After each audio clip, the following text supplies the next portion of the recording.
Muy buenos días a todos. Sean bienvenidos a un evento más de Comparte y Aprende. En esta ocasión conversaremos sobre el movimiento hacia la inteligencia empresarial. Mi nombre es Fabiana Celada, soy asesora comercial de Cognos y en esta ocasión quiero presentarles a Germán Celada, el instructor facilitador del programa de inteligencia empresarial de Cognos. Germán es ingeniero de sistemas con una maestría en ciencias de la computación, mención base de datos. Está en la industria de las tecnologías de la información desde hace más de 25 años. Él se ha especializado en temas de planificación de recursos empresariales, gestión de relaciones con los clientes e inteligencia de negocios. Germán es director ejecutivo del Grupo Cognos, organización que se dedica a acompañar a sus clientes durante sus procesos de transformación digital. Actualmente él se encuentra en un proceso de crecimiento personal en temas que lo apasionan, como ser el trabajo en equipo, la comunicación, la colaboración, el liderazgo y el coaching. Al finalizar la presentación, estaremos enviando una pequeña encuesta de satisfacción por el grupo de Teams. Aquellos que deseen recibir su certificado de participación, les pedimos que por favor puedan llenar esa encuesta. Sin más preámbulos, le cedo la palabra a Germán para que pueda iniciar con el taller. Hola a todos, muy buenos días. Es un gusto estar acá hoy. Vamos a iniciar el taller y si me permiten voy a compartir mi pantalla. Denme un segundito.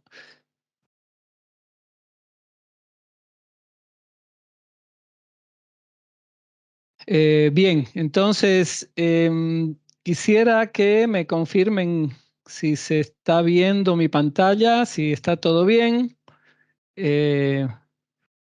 Pueden dar algún mensajito si no fuese así. Bien, entonces vamos a iniciar con este taller y vamos a comenzar con una cita de Immanuel Kant que dice: se mide la inteligencia por la cantidad de incertidumbre que se es capaz de soportar. Bien, entonces el propósito de este taller son 3 Is. La primera I es transmitirles información de manera que puedan abrir sus mentes a nuevas ideas que idealmente los inspiren a tomar acciones.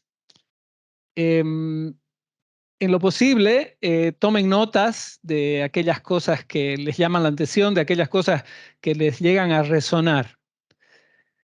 Bien, obviamente agradecemos mucho la presencia de ustedes hoy acá en este taller. Realmente estamos impresionados con el compromiso que tienen por desarrollarse, por crecer.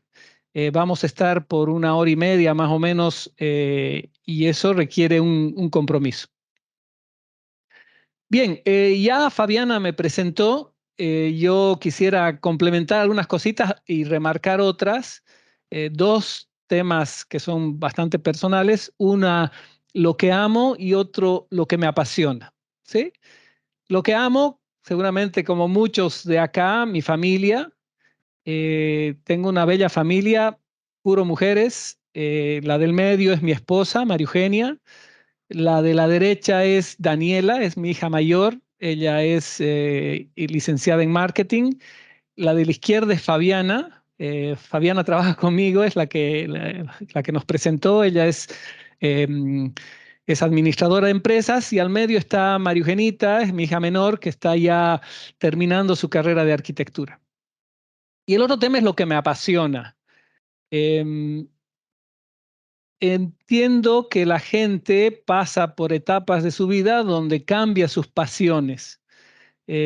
Personalmente yo estoy en una etapa de mi vida en que me apasiona el desarrollo personal, el desarrollo de equipos y personas a través del coaching y el mentoring.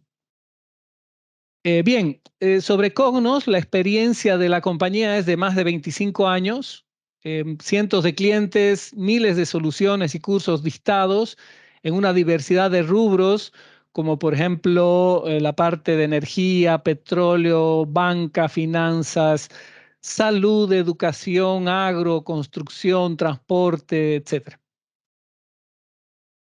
Bien, y vamos a avanzar con el panorama general de la inteligencia empresarial con esta estadística. ¿Sí? Según estudio de Dresner Advisory Services, el 95% de las organizaciones encuestadas creen que la inteligencia empresarial es importante para el éxito de su negocio. Bien, y a nivel de conceptos voy a empezar con un gap y al finalizar este taller voy a terminar con un gap. ¿Qué es un gap? Un gap es un hueco, un espacio, una pieza faltante, un número de una clave que está ausente. Es un eslabón perdido, si quieren. El gap de los conceptos tiene que ver con las distintas definiciones que se dan sobre un mismo término. Entonces, por ejemplo, ¿cómo definiríamos la inteligencia empresarial? Si nos vamos directamente a Wikipedia, ¿sí? Se define como el conjunto de estrategias, aplicaciones, datos, productos, tecnologías y arquitecturas técnicas, los cuales están enfocados a la administración y creación de conocimientos sobre el medio a través del análisis de los datos existentes en una organización o empresa. Esa es una definición y como vemos tiene un enfoque bastante técnico, bastante tecnológico. Otra definición podría ser que la inteligencia empresarial es la transformación de datos de la organización en conocimiento para lograr una ventaja competitiva. Y este es un enfoque de definición mucho más estratégico, uno tecnológico, otro estratégico. Y aquí aparece el gap. Ok, ¿cuál concepto, cuál definición voy a tomar yo? Va a tomar nuestra compañía, nuestro equipo de trabajo. Y una solución posible, porque estas definiciones incluso pueden tener contradicciones, es crear tus propias definiciones. Entonces, desde Cognos, desde el programa de inteligencia empresarial, hemos definido que para nosotros inteligencia empresarial es tomar buenas decisiones en la organización, las mejores decisiones posibles. Una definición bastante corta y concreta. Bien, entonces hay una serie de áreas que son críticas para la toma de decisiones, áreas de conocimiento. Por ejemplo, ¿ustedes creen que sería valioso identificar qué cosas son importantes para el negocio? Poder medir esto que es importante. ¿Para qué? Para controlarlo y además poder mejorarlo. Esto se llama la gestión del desempeño. En inglés, performance management. Segunda área. Vamos a suponer que ya estamos gestionando lo importante. ¿Creen ustedes que sería valioso identificar cuál es el conocimiento crítico, poder capturarlo, crearlo, aplicarlo y reutilizarlo? Bueno, el área de conocimiento, esta área se llama gestión del conocimiento. En inglés, KM o Knowledge Management. Y la última, una vez que gestionamos el conocimiento importante, ¿creen ustedes que sería valioso identificar y capturar evidencia disponible, evaluarla críticamente y usarla para la toma de decisiones? Evitando en lo posible que sean decisiones emocionales o subjetivas. Y esta área se llama la gestión basada en evidencia o EBM, Evidence Based Management.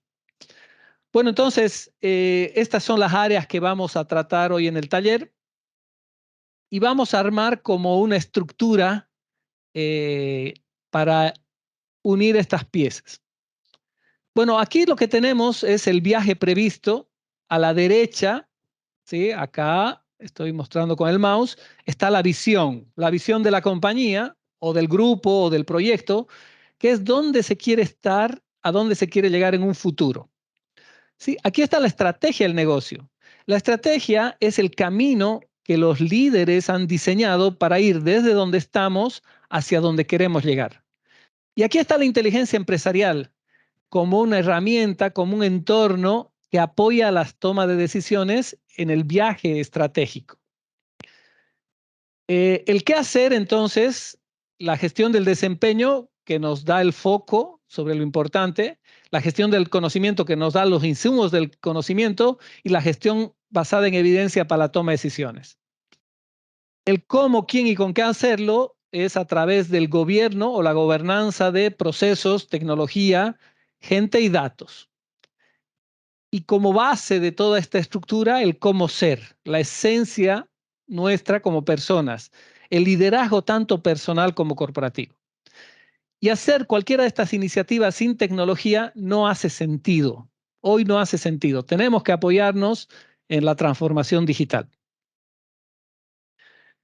Bien, y quiero hablarles de la pirámide fundamental o de fundamentos. Y la pirámide personal tiene como base la filosofía personal. La filosofía personal es lo más importante. Sobre la filosofía personal se tienen prácticas que son marcos metodológicos, sistemas de trabajo, y sobre las prácticas se tienen herramientas. Entonces, lo más importante es la filosofía personal, luego viene en importancia las prácticas y luego las herramientas. Ahora, cambiar la filosofía personal o desarrollar una filosofía personal sólida no es sencillo. Sí, hay tres elementos que se retroalimentan unos a otros.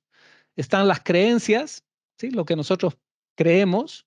Están los valores, cuáles son nuestras prioridades, qué cosas son más importantes unas que otras. Y están los hábitos, las cosas que hago todos los días o periódicamente. Cambiar creencias y valores suele ser complicado, eh, pero una forma muy interesante y potente de entrar al cambio de creencias y hábitos es a través de valores, perdón, es a través de los hábitos. ¿Qué son los hábitos? Son estas pequeñas cosas que hacemos todos los días o periódicamente. Y obviamente podemos tener hábitos buenos o hábitos malos. Entonces, hay un libro que les voy a recomendar que se llama Hábitos Atómicos, de un autor muy conocido que es James Clear, que lo que más me gusta de este libro es el nombre, ¿no? Atómicos. ¿Qué significa? Cuando nos dicen la palabra atómico, a mí particularmente se me viene a la mente dos conceptos. Uno, algo muy chiquito, como el átomo, pero algo muy potente, como una bomba atómica, ¿sí? Algo que puede destrozar, cambiar o hacer todo de nuevo. Y esos son los hábitos. Son cosas muy pequeñitas que pueden lograr cambios tremendos en nuestra vida, ya sea para mal o para bien.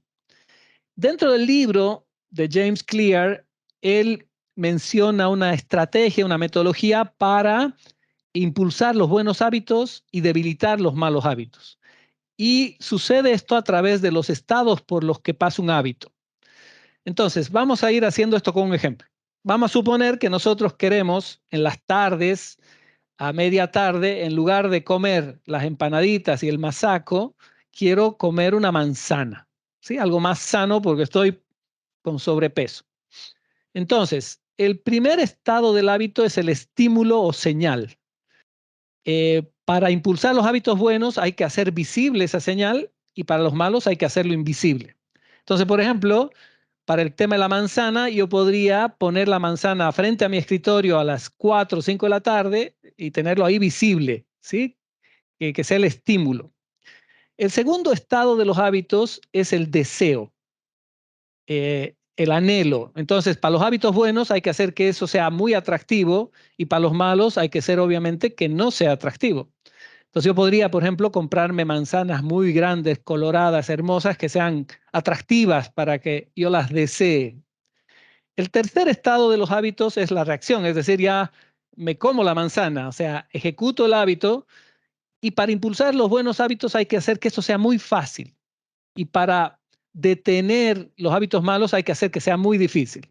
Entonces, por ejemplo, seguimos con el caso de la manzana, yo podré tener la manzana ya lavada, con un cuchillo cerca, de manera que sea muy fácil comerme la manzana. Y finalmente, el último estado de los hábitos es la recompensa o beneficio, ¿sí? Y para impulsar los buenos hábitos hay que hacer que esto sea muy satisfactorio y para los hábitos malos hay que hacer que sea no satisfactorio.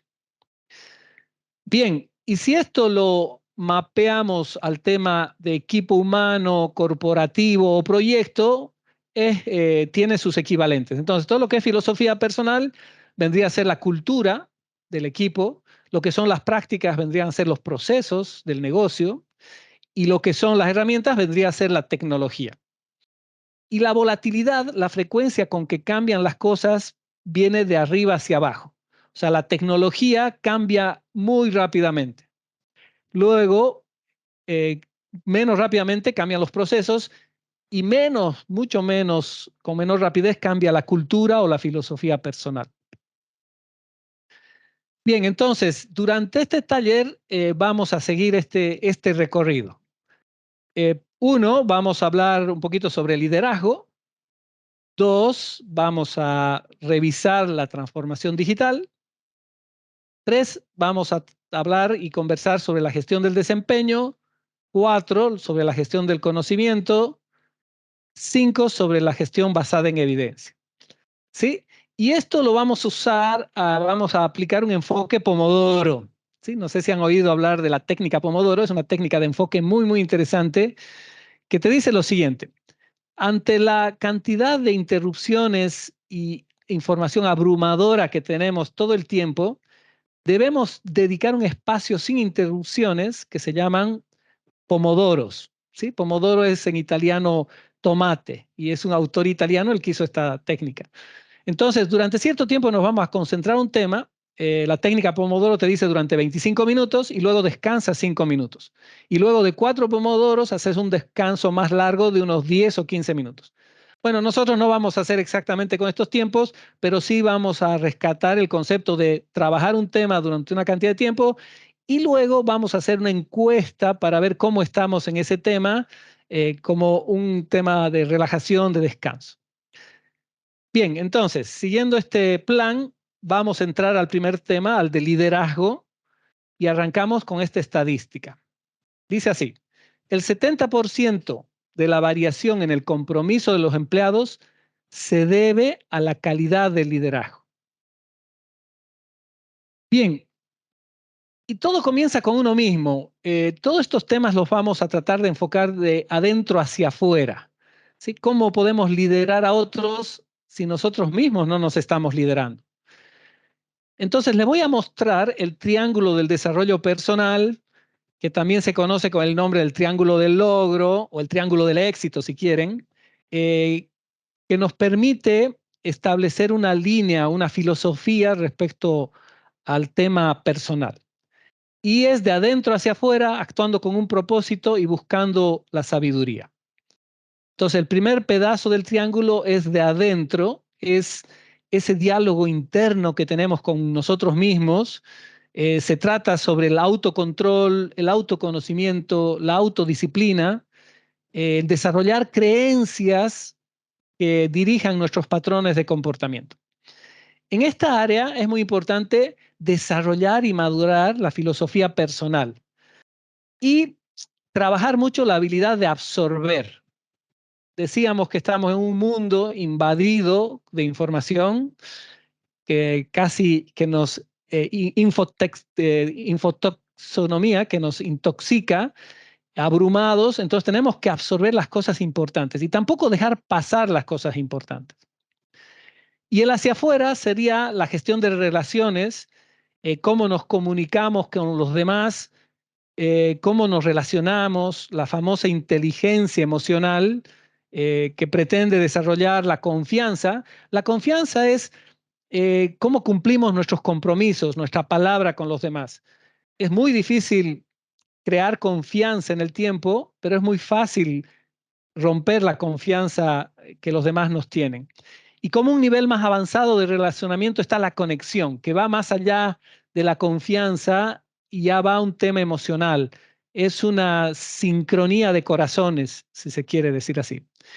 Y en esta área tenemos que desarrollar la actitud, cómo respondemos ante los hechos y tener una habilidad emocional para reaccionar. Bueno, hablábamos hace unos minutos de los hábitos y les voy a mostrar acá 7 hábitos que nos permiten transitar este camino de adentro hacia afuera. Estos son los 7 hábitos de la gente altamente efectiva, de un autor muy conocido, Stephen Covey, que te dice, bueno, el camino de adentro hacia afuera podemos seguirlo pasando de la dependencia a la independencia y luego a la interdependencia. ¿Sí? La dependencia es el lenguaje del tú. Tú me haces, tú me resuelves, tú estás a cargo. ¿Sí? Cuando somos niños hay mucha dependencia de los padres, etc. La independencia es el lenguaje del yo. Yo lo hago, yo lo resuelvo, yo estoy a cargo. Pero ese no es el estadio más avanzado. El estadio más avanzado es la interdependencia. La interdependencia es el lenguaje del nosotros. Nosotros lo hacemos, nosotros estamos en cargo, nosotros nos apoyamos, nosotros construimos juntos. Entonces, para pasar de la dependencia a la independencia, lo que Stephen Covey llama la victoria privada, hay tres hábitos a desarrollar.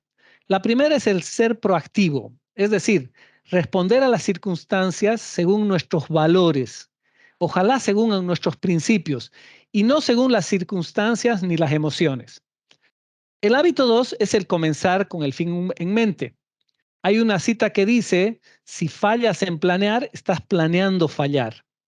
El hábito 3 es lo primero es lo primero. Es el hábito de las prioridades. Es lo que te permite que las cosas sin importancia no afecten a las cosas que realmente son importantes. Bueno, y con esos hábitos estaríamos en la independencia y para lograr la victoria pública necesitamos trabajar tres hábitos más. El cuarto hábito es pensar, ganar, ganar. ¿Sí? Este es el hábito de la abundancia, en contra del hábito de la escasez. Es pensar que si, por ejemplo, nos comemos un pedazo de la pizza, no significa que los demás van a tener menos pizza, porque la pizza puede crecer infinitamente. Luego tenemos el quinto hábito, que es el hábito entender, luego ser entendido, es el diagnosticar antes de actuar, ¿sí? Y el sexto hábito es el hábito de sinergizar, es el hábito de la diversidad. Es pensar que la suma de 1 más 1 no es 2, sino es 3, es 4, es 5.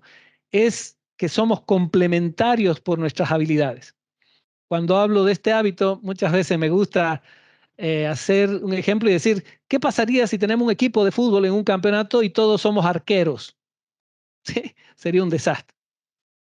Bien, luego tenemos el actuando con un propósito. Esto significa tener claro lo que uno es y lo que se busca, lo que quiere. A esto lo podemos llamar la estrella polar, es lo que nos va a guiar en el camino. Importante desarrollar la habilidad de actuar, no solamente quedarnos con ideas, sino llevar estas ideas a la realidad. Y también la habilidad de obtener resultados y reflexionar sobre los resultados obtenidos. Y finalmente al centro está la sabiduría, en búsqueda de la sabiduría, de ser mejor, tener más, hacer más, crear más. Acá hay un concepto japonés que es el del Kaizen, que te dice que con actividades pequeñas diarias podés lograr mejora continua, permanentemente. ¿Sí? Muy relacionado al tema de los hábitos. Para Stephen Covey es el séptimo hábito, el hábito de afilar la sierra o de la renovación. ¿Sí? La renovación tiene que ver con un balance PCP, es decir, balancear la producción con la capacidad de producción. Por ejemplo, ¿qué pasaría si tenemos una fotocopiadora que sacamos copias todos los días y nunca le hacemos mantenimiento? Va a ir decayendo su productividad. Y lo mismo somos como personas. Tenemos que desarrollar nuestra capacidad de producción, innovarnos, estudiar, aprender, crecer, desarrollarnos, salir de nuestra zona de confort. ¿Ok? Y esto tiene que ver con un estilo de vida donde hay que desarrollar la habilidad de compartir. ¿Ok? Este proceso no es sencillo, duele, es doloroso, va a requerir tiempo nuestro, recursos, va a requerir energía, nos vamos a frustrar en el camino, pero al final vamos a lograr un cambio positivo. Yo personalmente tengo la filosofía de que cada vez que aprendo algo, lo aprendo pensando en enseñar. ¿Sí? Entonces, tomo notas distinto, hago preguntas distintas porque piensen que quiero después replicar eso que estoy aprendiendo. Y después, cuando enseño, enseño para aprender. O sea que la retroalimentación y el equipo, el grupo humano, es muy enriquecedor para mí. Bien, Eso sería en cuanto a la filosofía personal, en cuanto al liderazgo personal. Y ahora sí vamos al liderazgo hacia otros, que es la influencia, ¿no? Es buscar el logro, convertir una visión común en realidad. Y Hans Finzel dice, un líder lleva a la gente a lugares donde no habrían llegado solos. Voy a comenzar esto del liderazgo hacia otros con dos citas. No se puede dar lo que no se tiene y no se puede llevar a otros donde no se ha ido. Y voy a ejemplificar esto con dos casos. Por ejemplo, ¿cómo podemos ayudar a nuestros hijos o a nuestra familia económicamente si nosotros no tenemos buenas finanzas? Es imposible. ¿O cómo queremos a otros ayudar a liderar si nosotros no somos líderes? No se puede llevar a otros donde no se ha ido. Les hago una pregunta.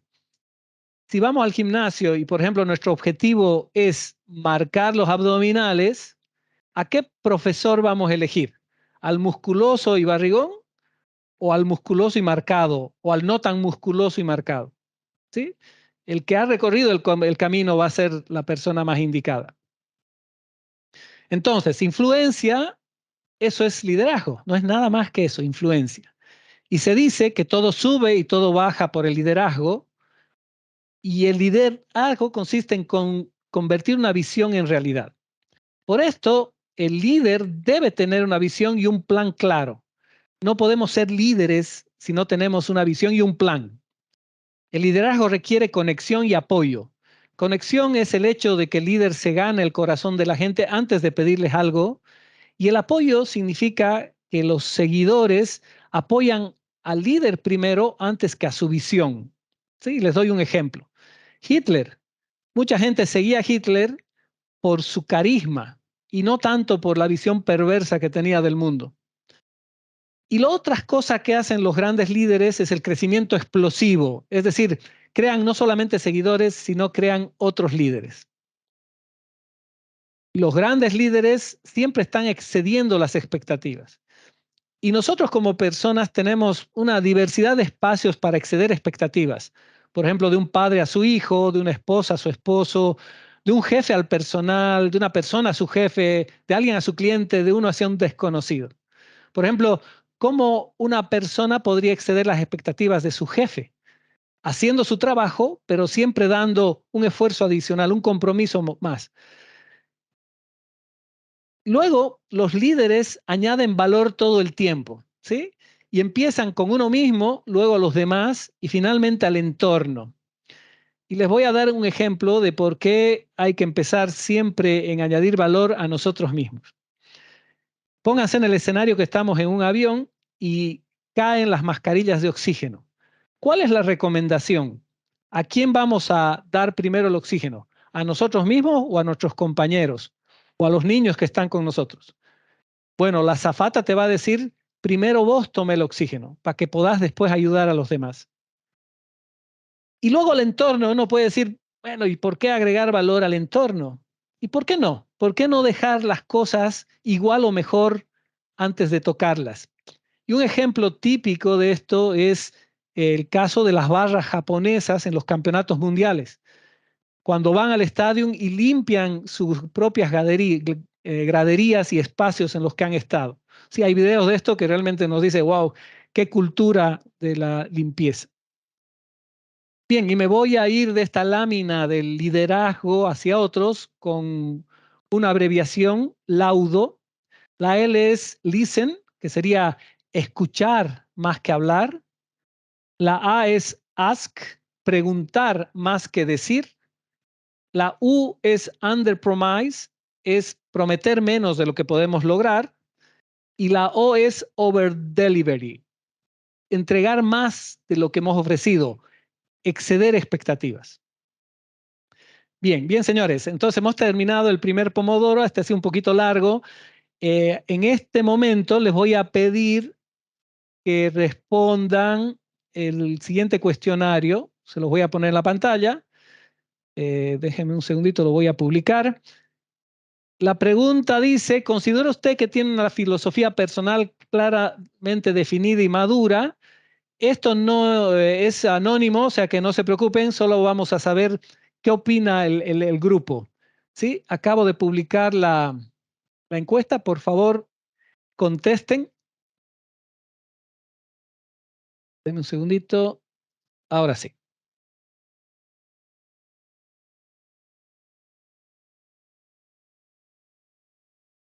Entonces, a ver, están procesando las respuestas. Bien. Y dice, el 60% dice que sí. Perdón, el 44% opina que sí, tiene una filosofía personal claramente definida y madura, el 22% que no y el 33% no sabe. Bien, buenísimo. Bueno, este ha sido el pequeño descanso del Pomodoro. Vamos a ir al siguiente y vamos a empezar con la transformación digital, TTX. La estadística con la que arrancamos dice el 70% de las transformaciones digitales no cumplen sus objetivos. Bueno, y la transformación digital en realidad viene históricamente de lo que se llaman las revoluciones industriales. Y para que se dé una revolución industrial debe haber habido un efecto Pestla, un efecto Pestla global o casi global, o sea, que ha afectado a casi todo el mundo o a gran parte del mundo. La P es un impacto político, la E es un impacto económico, la S es un impacto social, T tecnológico, L legal y A ambiental. Y vamos a ver que la primera revolución industrial tuvo lugar aproximadamente entre 1750 y 1850 y apareció con la mecanización, o sea, se creaban máquinas. Ahí tenemos, por ejemplo, un telar y además aparecieron fuentes de energía como, por ejemplo, el vapor, que permitió crear buques a vapor, trenes a vapor, que produjo además migraciones masivas de personas. La segunda revolución industrial, entre 1850 y 1950, la serialización.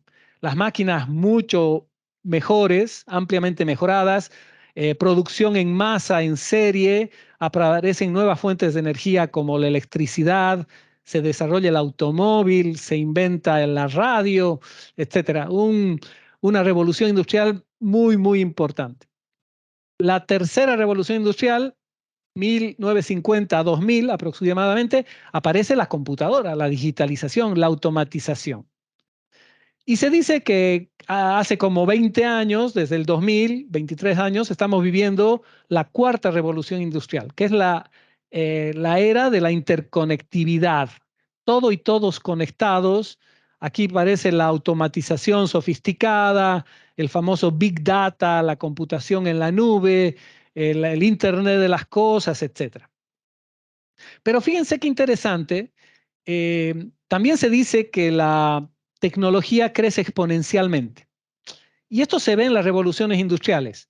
La primera duró 100 años, la segunda otros 100 años, la tercera ya duró solo 50 años. Y ahora estamos un poco más de 20 años de la cuarta revolución industrial y a mí personalmente me parece que estamos por iniciar la quinta revolución industrial. ¿Ok? Con tecnologías como cuáles, principalmente la inteligencia artificial. Creo que la inteligencia artificial nos va a afectar muchísimo de manera pestla.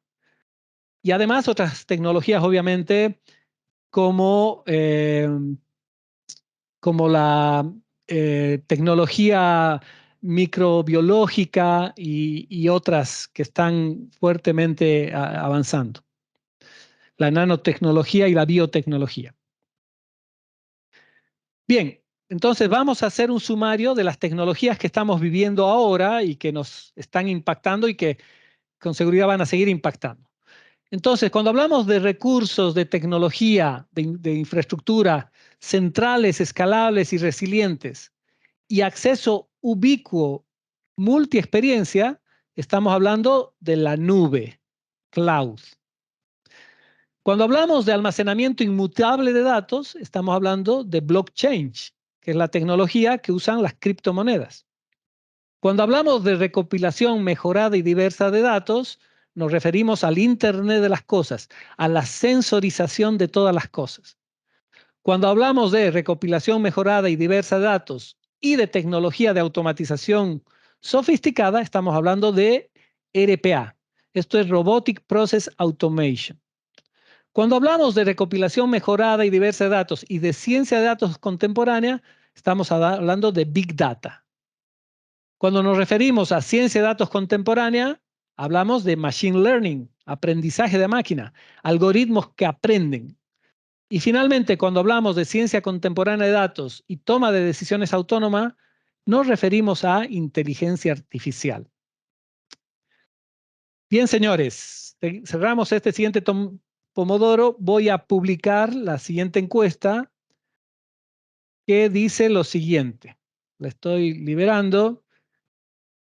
Dice, ¿incorpora usted en sus actividades regulares novedades tecnológicas continuamente? Es decir, ¿somos tecnólogos? ¿Estamos aceptando y usando la tecnología? Bien, vamos a esperarnos unos segundos las respuestas.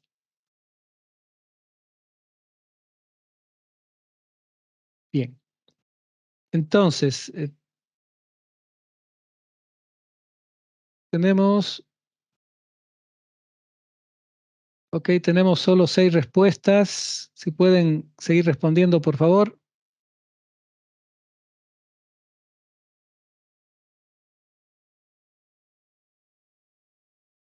Bien, entonces,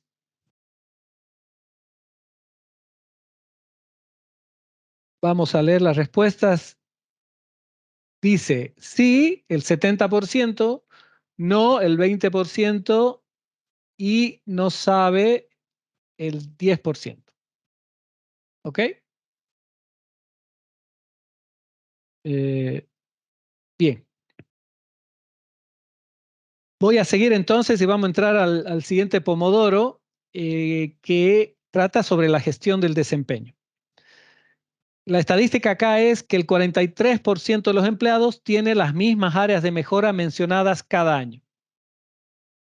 Bueno, la gestión del desempeño tiene como propósito que las personas funcionen y trabajen a su máximo potencial o cerca a su máximo potencial. Y por ende, que las organizaciones funcionen cerca a su máximo potencial o a su máximo potencial. Y para esto es muy importante definir, es clave definir qué es importante, poder medir esto que es importante. Eso, el hecho de medir lo importante nos va a permitir controlarlo y así lo vamos a poder mejorar. Entonces, esta es la lógica. Si yo hago una buena gestión del desempeño, voy a tener personal con mejor y mayor rendimiento. Eso me va a permitir tener mejores productos y servicios, que va a concluir en clientes más satisfechos, que a su vez van a comprar más y nos van a referenciar más, lo que va a permitir que tengamos mejores resultados financieros. ¿Sí? Entonces, en una organización con fines de lucro, si hacemos buena gestión del desempeño, podemos tener mejores estados financieros. Y hay una serie de sistemas para la gestión de metas. Como un aspecto crítico de la gestión del desempeño está el manejo de objetivos y metas. Y esta es la línea de historia, ¿no? ¿Qué ha pasado con los sistemas de gestión de metas? Bueno, acá al inicio, esto empieza en los 50 más o menos con Peter Drucker, que publica su MBO, que es Management by Objectives. Es decir, gestionar a las personas por objetivos y no por microgestión de lo que ellos hacen, sino por sus resultados. En 1970, Andy Grove, en ese momento presidente de Intel, crea los OKRs. OKRs es la abreviación de Objectives and Key Results, objetivos y resultados clave. En 1975, John Doerr entra a trabajar en Intel y se vuelve el alumno de Andy Grove en OKRs y es la persona que luego va a impulsar los OKRs. De hecho, ha escrito el libro más representativo de OKRs que se llama Metrics That Matters, medidas que importan. En 1981, George T. Doran publica el concepto SMART para los objetivos. SMART es que sean específicos, medibles, atractivos, realistas y basados en el tiempo. En 1992 se libera el famoso Balance Scorecard, los autores Norton y Kaplan. En el 2000, en 1999, John Doerr vende la idea de hacer OKRs en Google. En el 2000, Google empieza con OKRs y luego el tema de los OKRs se ha extendido mucho en la industria, sobre todo en las empresas tecnológicas que tienen que ser adaptativas y ágiles. Entonces el camino sería, en los 50, la versión 1.0 de los sistemas para gestión de metas, emerge de la industrialización, está basada en minimizar errores, altos niveles de estandarización y repetición, 100% en cascada, o sea, todos los objetivos y metas vienen de la dirección ejecutiva y normalmente metas punitivas, el famoso látigo. La versión 2.0 es la evolución del 1.0 en los 90, aparecen los sistemas de Toyota, KPIs, Balance Scorecard y SMART. Aquí se valora la importancia de escuchar al empleado. Sigue siendo top-down, pero ahora ya se escucha al empleado y se cambia el látigo por la zanahoria, por ejemplo, bonos de rendimiento. Y la versión 3.0, que también es la evolución de la 2, que es gestión compartida, equipos autoorganizados, vienen de empresas de Tesla, Apple y Google. Aquí cometer errores no es malo, ¿ok? Siempre que el error te permita aprender algo, sea barato y no dure mucho.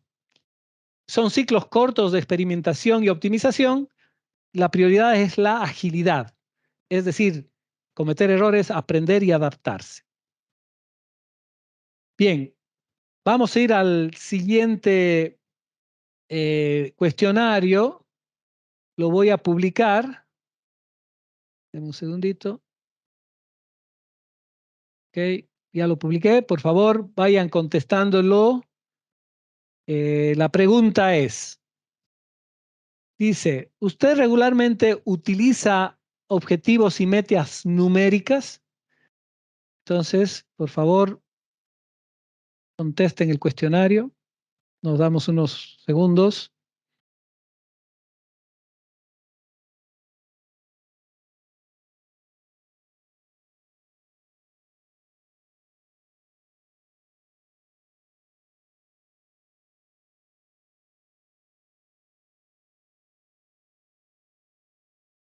Bien, entonces,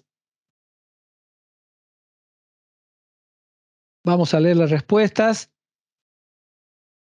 El 82% dice que sí, el 18% que no, y nadie ha contestado que no sabe. Ok, vamos al siguiente Pomodoro, el siguiente tema, gestión del conocimiento. Y arrancamos con la estadística que dice los empleados pasan alrededor del 20% de su tiempo buscando información en lugar de usarla. Ok, entonces, la gestión del conocimiento lo podemos dividir en gestión del conocimiento personal y gestión del conocimiento corporativo. Gestionar el conocimiento significa tener un sistema, una metodología para administrar, para manejar nuestro propio conocimiento. Las etapas del conocimiento personal son, se pueden abreviar en como CODE, ¿no? La C es de capturar, capturar datos, capturar información, capturar conocimiento, con el objetivo de crear conocimiento, crear datos, crear información. Tenemos que ser agentes creativos. O sea, es el principio y fin de la espiral de crecimiento y desarrollo. La O viene de organizar esos datos capturados, esa información y procesarla. La D significa destilar y aplicar.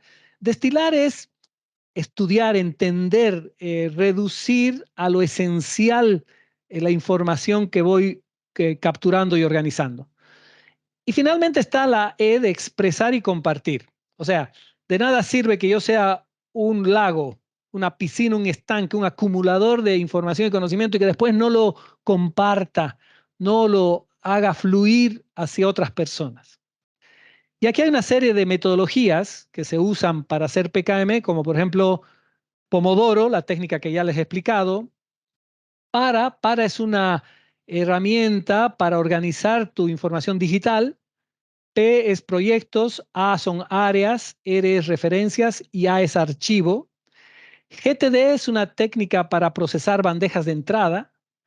Zettelkasten es otra metodología para definición y captura de notas, ¿sí? Tiene dos conceptos Zettelkasten: uno, tener notas atómicas lo más pequeñas posible, y la otra, poder relacionar en red las notas entre sí. Y diversos flujos para tu gestión del desempeño personal. Flujo de lectura, flujo de diario, etcétera. Hay una diversidad de flujos. Nosotros en la práctica ahora les voy a mostrar cómo podría ser un flujo de lectura. Yo les decía que hacer estas cosas que son basadas en tu filosofía personal, construidos sobre prácticas como Pomodoro para GTD, sin aplicar tecnología, no hace sentido.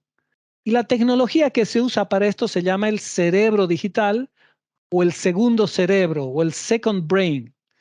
¿Sí? Nuestro cerebro físico es muy débil. Nos olvidamos las cosas, solo podemos tener atención en 2 a 4 cosas en un determinado momento. Nos cuesta recordar. Bueno, entonces un cerebro digital nos va a ayudar con un ecosistema digital tecnológico a complementar nuestro cerebro físico, ¿sí? Y se dice que es parte de nuestro conocimiento si podemos recuperarlo en 30 segundos o menos. Si cualquier información, conocimiento ya procesado, podemos recuperar rápidamente para utilizarlo en nuestros proyectos, en resolver problemas, en tomar decisiones. Bueno, y el PKM y el CKM sería el equivalente, pero a nivel corporativo. Sus fases son CODA, muy parecidos al CODE: capturar y crear, organizar y almacenar, distribuir y compartir, y aplicar y reutilizar. Sí, el objetivo nuevamente es capturar conocimiento, crear conocimiento y aplicarlo y reaplicarlo, reutilizarlo en las compañías, que no se pierda el conocimiento. Y para eso el apoyo tecnológico sería las bases de datos de conocimiento, que son ecosistemas de plataformas, tecnologías digitales que nos apoyan a hacer esto. Y les voy a hablar un poquito del modelo de Nonaka y Takeuchi llamado CESI, que es el que gobierna el CKM. Bueno, este es el modelo creado por Ikuhiro Nonaka y Hirotaka Takeuchi, que ellos manifiestan que hay dos tipos de conocimiento, ¿sí? En las organizaciones, en los proyectos o en los equipos humanos, que es el conocimiento tácito y el conocimiento explícito. El conocimiento tácito es el que existe en los cerebros, en las cabezas de cada persona. Incluso las personas podrían no saber que saben, ¿ok? Pero es cómo ellos resuelven, cómo ellos trabajan, cómo ellos hacen las cosas en las empresas. Les voy a dar un ejemplo. Vamos a suponer que tenemos un operador que opera una máquina desde hace más de 15 años. Es un experto en operar la máquina, una máquina compleja, y eso es conocimiento tácito porque está en el cerebro de esta persona. No existe como un manual, no hay un libro, no hay un video, no hay un curso, entonces no está como explícito. Explícito es este conocimiento que se puede transferir digitalmente. Entonces, la S de CESI significa en socialización, es decir, pasar el conocimiento de tácito a tácito, construyendo juntos en el campo. Yendo al ejemplo de nuestro operador súper experimentado, es como que llega una nueva persona y este operador experimentado le explica, le enseña, lo forma, le hace mentoring para que otra persona pueda operar la máquina. La E de CESI es la externalización, es pasar de tácito a explícito. Esta es la clave en la gestión del conocimiento corporativo. ¿Cómo hacemos que el conocimiento tácito se vuelva explícito, se vuelva transferible, reutilizable? Entonces hay que crear cursos, hacer videos, manuales de procedimientos, capacitaciones grabadas, etc. La C de CESI es la combinación y consiste en combinar conocimiento explícito para dar lugar a más conocimiento explícito. Finalmente, la I de Ceci, la internalización, que es aprendiendo uno mismo al hacer, es pasar de conocimiento explícito a tácito. Entonces, vamos a suponer el mismo ejemplo del operador, pero llega un operador nuevo que no sabe nada, pero no necesita al operador experimentado para aprender, sino que va, ve los videos, revisa los manuales, hace los cursos y está interiorizando ese conocimiento que es explícito y lo hace tácito. Bien, les voy a mostrar acá una aplicación práctica de un flujo de lectura en el cerebro digital, ¿sí? Y les voy a comentar un poquito las herramientas. No se olviden que las herramientas están en la punta del triángulo, de la pirámide. Son las más volátiles, cambian muchísimo y son las menos importantes. Más importantes que las herramientas, mucho más importantes son la filosofía personal, la cultura, luego vienen las prácticas o procesos y después las herramientas. Bueno, entonces, esto significa que tenemos un sistema PKM y un cerebro digital, ¿ok? Entonces hacemos gestión del conocimiento personal y tenemos diversas fuentes de datos, de información, de conocimiento. Por ejemplo, libros y documentos en papel. Acá tenemos libros y documentos digitales, páginas web, audios, videos, eventos en línea como el que estamos haciendo, eventos presenciales y otros diversos. Entonces, no sé si se acuerdan, pero parte de adentro hacia afuera era desarrollar la habilidad de absorber, que las cosas no me pasen de largo, que no me pase la ola por encima sin que yo absorba lo que es bueno, importante y útil para mi vida. Entonces, la metodología GTD te dice que concentres tus bandejas de entrada a 1, 2, máximo 3. Yo personalmente tengo como bandejas de entrada mi correo, Obsidian y WhatsApp. Obsidian es mi herramienta de cerebro digital principal, porque para hacer cerebro digital necesitas un ecosistema de herramientas. Entonces, lo que vamos a hacer ahora es, vamos a hacer una lectura de una página web, vamos a absorber, vamos a capturar mientras leo, marcando y poniendo notas. Luego voy a usar una aplicación que se llama Readwise, que me permite todas las cosas que he marcado acá en mi lector de web, la voy a pasar a Obsidian, a mi cerebro digital. ¿Sí? Yo tengo un cerebro digital que está en mi PC, pero también está en el móvil y se sincroniza en Google Drive. ¿Sí? Lo tengo en la nube. Y además de este flujo de lectura que lo vamos a hacer en la práctica, se usan otras herramientas, ¿no? Como por ejemplo Outlook para manejar calendarios y correos de forma manual, etc. Bien, entonces voy a hacer este ejercicio y les voy a compartir, denme un segundito. Ok, aquí está mi cerebro digital, esto es Obsidian. Sí, acá a la izquierda yo tengo mi estructura de carpetas. Uso Para. Para es la metodología de organización digital. Para es una metodología creada por Tiago Forte, que te dice, acá están tus proyectos, yo los tengo en color verde, tus áreas. Los proyectos son iniciativas que tienen un inicio y un fin. Tus áreas son espacios de mejora sin límite de tiempo, continuos en tu vida. Aquí podés separar las áreas en activos, conocimiento, información. Acá referencia es toda la información que viene de afuera. Y aquí los archivos es todo lo que vas pasando a un archivo histórico que ya no estás usando. Acá yo tengo un Kanban, ¿sí? Donde están las cosas que tengo por hacer, las que estoy haciendo y las que ya hice, pero de lo que es caliente solamente, de lo que estoy en este momento trabajando.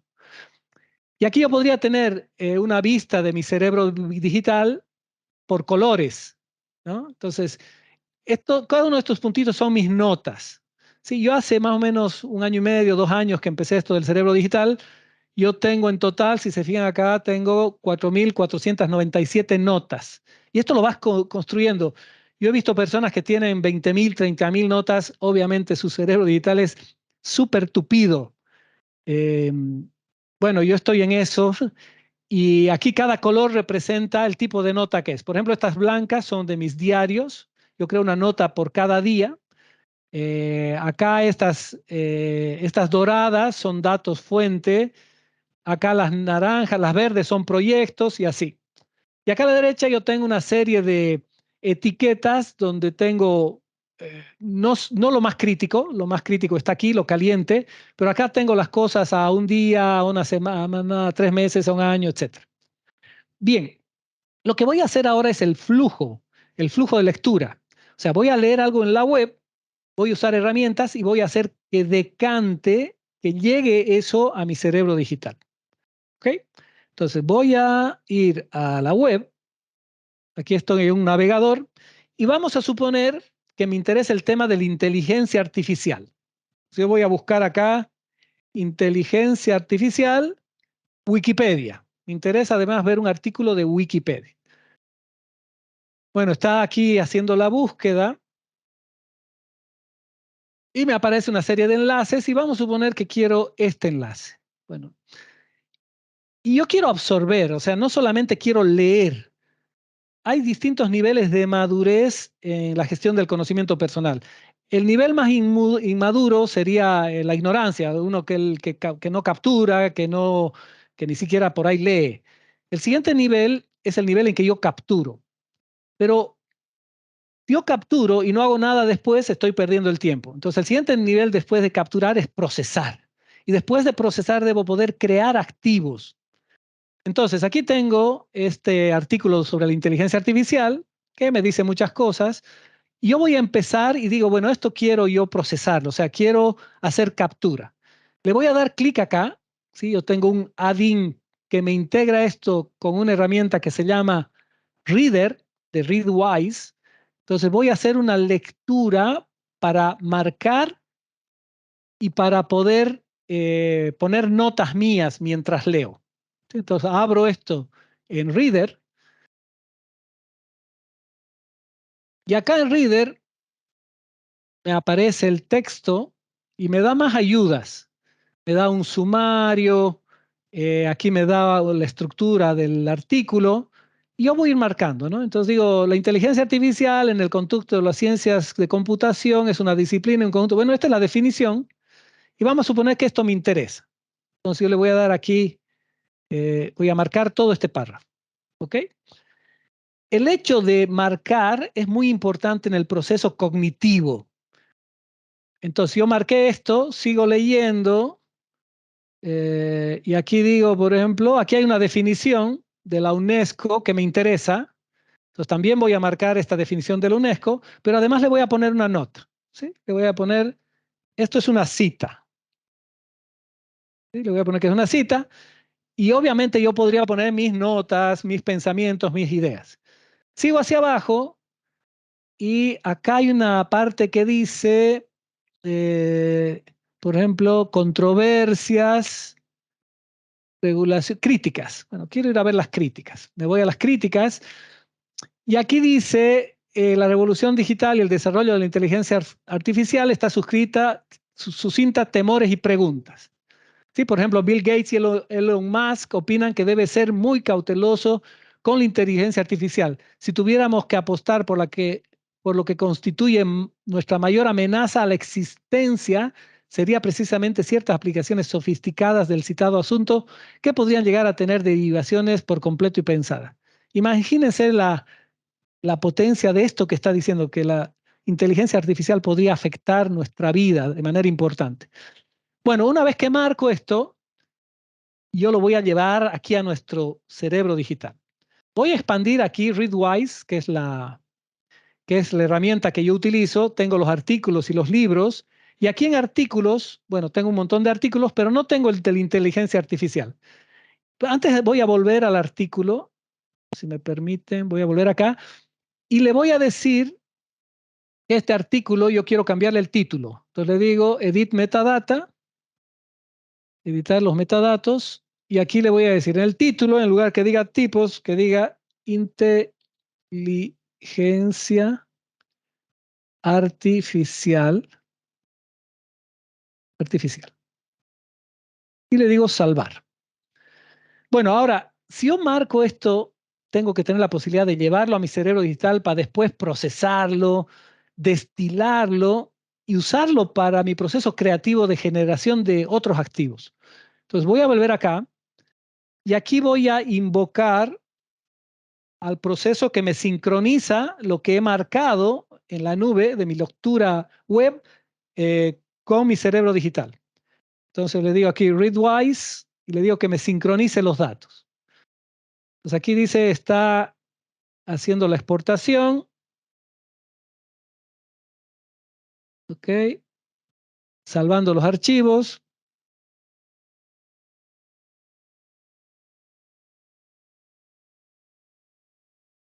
Y vamos a esperar un poquito que termine.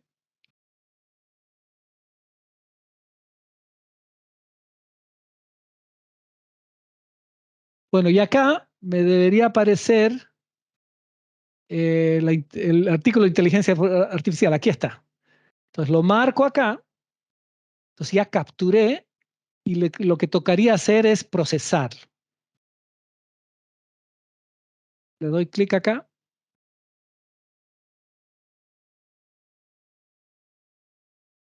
Está abriendo el documento.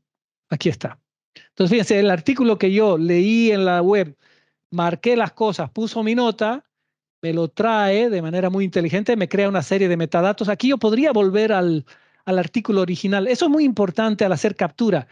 Poder volver a la fuente si uno quiere más detalles, no perder la fuente. Entonces, esto es lo que marqué con conexiones, con todo. Esto es lo que le dije que era una cita, ¿sí? Y aquí el resto, ¿no? Lo que me decía los peligros y temores sobre la inteligencia artificial. Bien, señores. Listo. Vamos a cerrar el penúltimo Pomodoro con el cuestionario. Lo estoy levantando. Deme un segundito. Ok. Ya lo envié. Por favor, contesten lo más posible.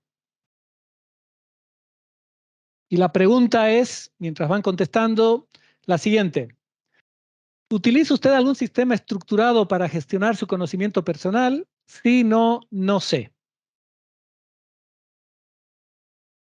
Bien, les doy un tiempito para que puedan contestar.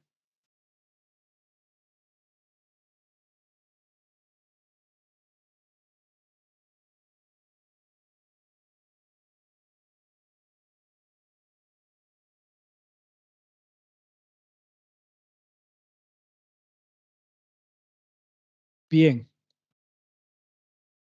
bien, excelente. Entonces, les leo, ahí salen los resultados.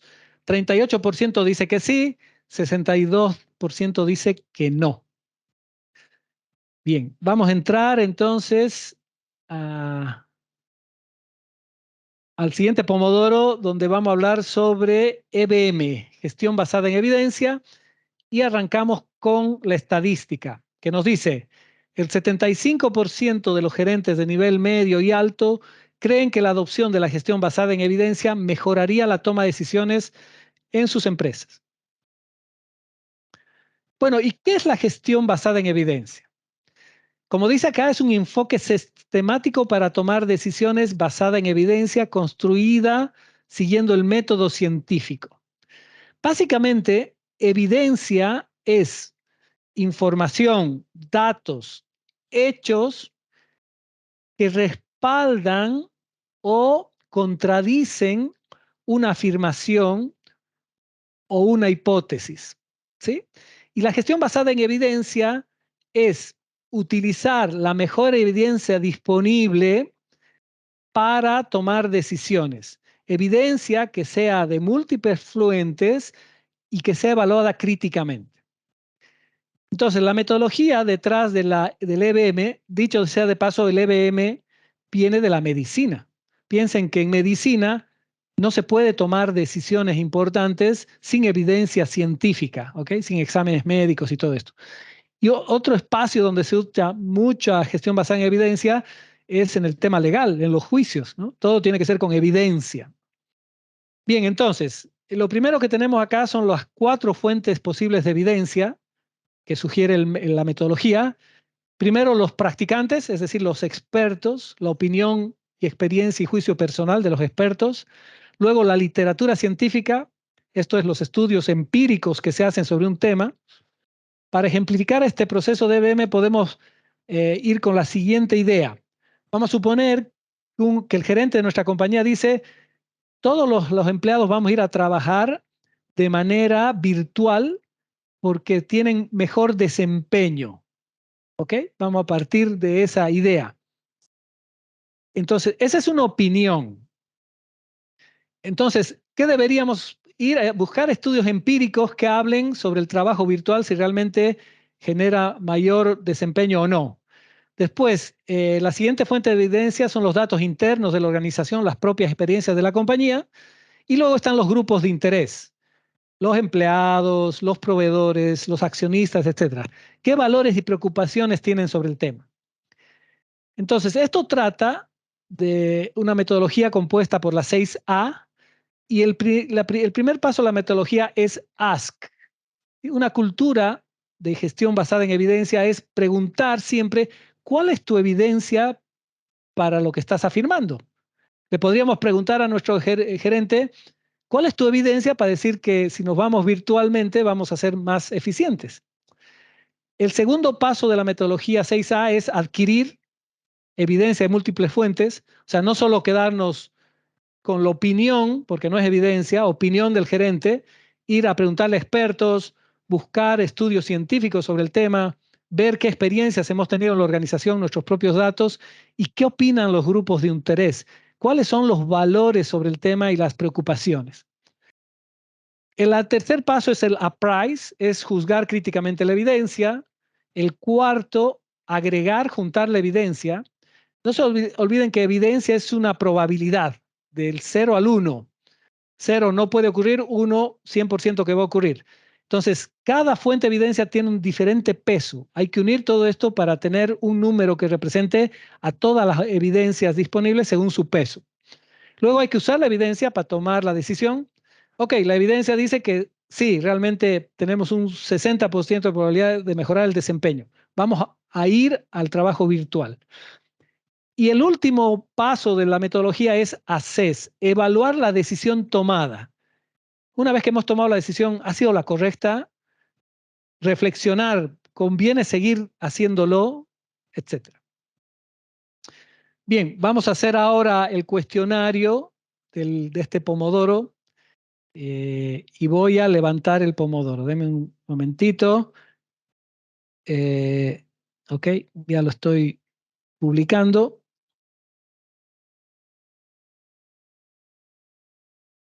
Bueno, y la pregunta es, vayan contestando por favor.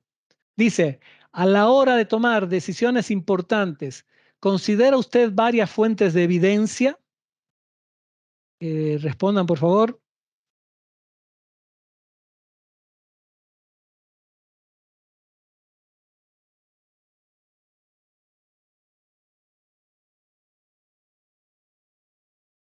Ahora vamos a volver al pool. Ok. Bien, entonces, las respuestas son 91% dice que sí, 9% que no, 0% que no sabe. Bien, bien, señores. Entonces, ya hemos recorrido los 5 temas, la gestión del desempeño, gestión del conocimiento, gestión basada en evidencia, transformación digital y liderazgo. Quisiera ir cerrando este taller hablando de la propuesta de valor que Cognos tiene sobre estos temas. Eh, y les decía que yo abría el taller con un gap y quisiera cerrarlo con otro gap. El primer gap era el gap de los conceptos y ahora es el gap del conocimiento. El gap del conocimiento es la dificultad, la necesidad que tenemos de convertir lo que aprendemos en acción para nuestro beneficio, ¿no? Entonces, no es fácil. No es fácil ir a un curso y después aplicar lo que aprendiste en ese curso en tu vida real para sacarle valor. Entonces, ¿qué es lo más importante en un proceso de aprendizaje o cambio?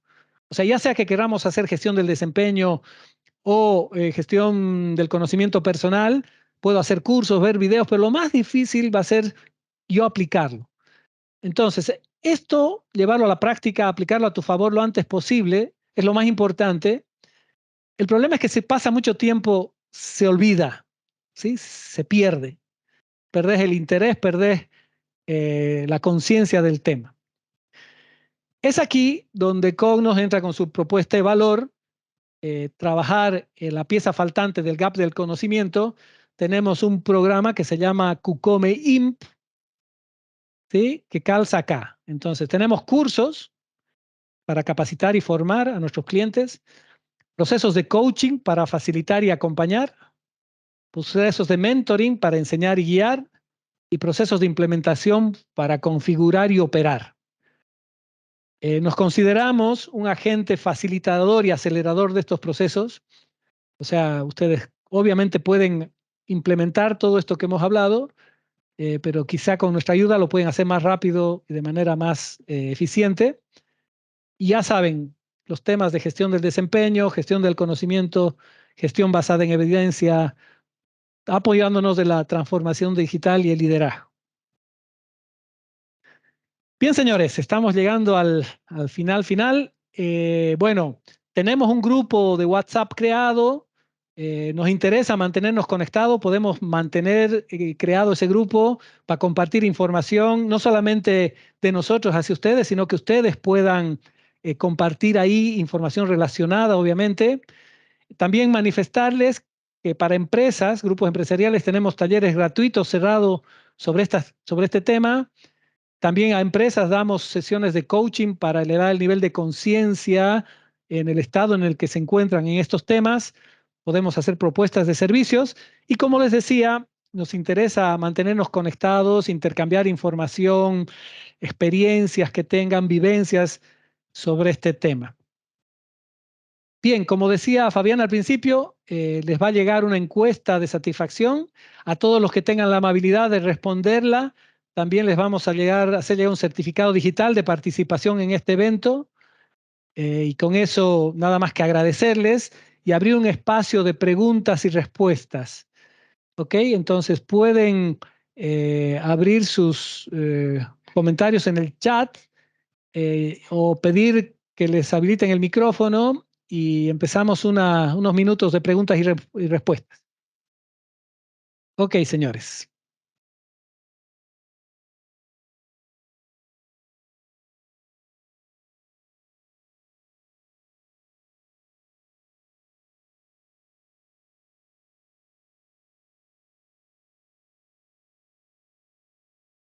¿Alguien tiene preguntas? Yesenia, no sé si puede habilitar los micrófonos.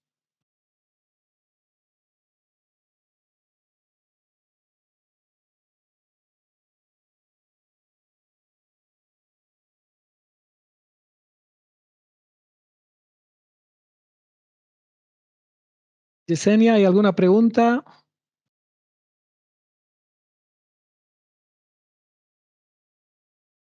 Sí, bueno, ahí tenemos una mano levantada. Adelante, por favor, Jenny. Espera, te voy a dar micrófono. Listo, Jenny, ya está abierta. Podés hacer tu pregunta o comentario.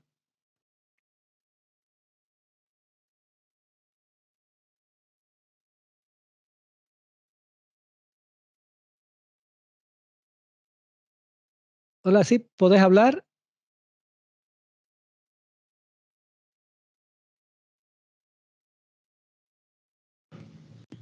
Ahora sí. Hola, hola, ahora sí. Hola, Jenny, ¿qué tal? ¿Qué tal? ¿Cómo le va? Buenas tardes, licenciado. Primeramente agradecerle por esta charla, la iniciativa. Para mí ha sido excelente. Actualizar con estos conocimientos. Hace algún tiempo atrás yo igual ya estaba empezando a preocuparme por estos nuevos cambios, así que me viene muy bien esta charla. Tengo una inquietud, una duda que ayer justamente me vino a la mente. Tengo yo una sobrinita que tiene 16 años, ¿no? Y bueno, yo como tía, de alguna manera trato de capacitarla en cosas de computación, repasando yo igual matemáticas, recordando matemáticas, recordando inglés, recordando física, o sea, recordando un montón de cosas, ¿no? Y relacionándolo al tema que usted menciona, eh, principalmente a los participantes, alguno tal vez es padre acá, yo todavía no lo soy, pero yo dentro del área de la tecnología puedo, y mirando desde afuera a la familia de mis tíos, veo que tampoco tenemos que descuidar el área de los jóvenes, ¿no? O sea, no descuidemos a nuestros niños, a nuestros adolescentes en casa. Si bien todas estas herramientas que usted menciona son tal vez principalmente para nosotros, para capacitarnos, para estar, ¿no?, a la vanguardia de estas nuevas tecnologías, les transmito que también nuestros niños, en el caso de mi sobrina, empieza a estar preocupada por estos cambios, ¿no? Y mire que ella apenas tiene 16 añitos. Entonces, yo que tal vez de alguna manera estoy en este ambiente de la tecnología y sus papás, digamos lo que no tanto, entonces veo desde afuera ya la necesidad de mi sobrina, ¿no? De empezar bueno, a aprender nuevas tecnologías, de no quedarse, de preocuparse que ya viene la inteligencia artificial, aparte de sus tareas diarias, bueno, también tiene que ahora preocuparse por estos nuevos cambios, ¿no? Entonces, que como padre, si bien esta charla es para que cada uno de los padres se pueda capacitar en estas diversas áreas, pues también le den una miradita a sus hijos, ¿no?, y a las preocupaciones que tienen, y que como institución, como Cognos, siempre, ¿no?, encaminen a los jóvenes. Sé que ustedes han dado capacitaciones constantes, inclusive yo he sido parte de sus capacitaciones, pero que también no descuidemos, ¿no?, a los niños con estos cambios tecnológicos. Eso quería mencionar, licenciado. Bien, Jenny. Bien, buenísimo. Muchas gracias por tan interesante participación. Eh, Mi opinión sobre el tema es que yo personalmente hubiese querido descubrir esto, no sé, cuando tenía el nivel de conciencia eh, inicial en mi vida. Seguramente mi cerebro digital sería ahora muchísimo más poblado. Ni qué se diga en la época universitaria, ¿no? Entonces, yo creo que estos temas de gestión del conocimiento personal, desarrollo, manejar tecnología para esto, mientras más antes lo logre una persona, mejor. Y si su hija o su sobrina Jenny tiene 16 años, está espectacular. Y si tiene 8, mejor. Y si tiene 10, mejor. El tema es que le interesen estos temas, porque a veces cuando los niños son muy chicos no les interesa, ¿no? Sí, es Buenísimo. cierto. Gracias, Jenny. Muy amable. ¿Quién más quiere participar? Comentando o preguntando.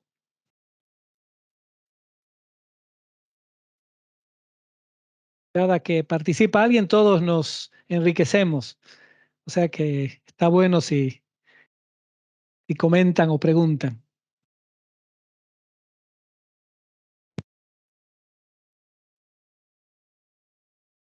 ¿Hay alguna pregunta, Yesenia, en el chat?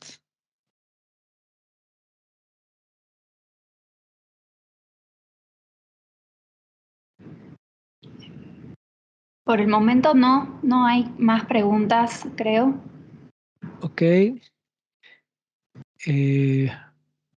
Bien. Bueno, señores, entonces una vez más agradecer su participación. Fabiana, cualquier requerimiento que tengan de cursos, de talleres complementarios, Fabiana está disponible todo el tiempo. Vamos a compartir la grabación de este video en el grupo de WhatsApp. También la vamos a subir a YouTube. Y bueno, les deseo mucho éxito en su vida y esperando que en algún momento podamos conversar e intercambiar ideas. Les mando un fuerte abrazo a todos y que tengan un buen fin de semana. Chao, hasta luego.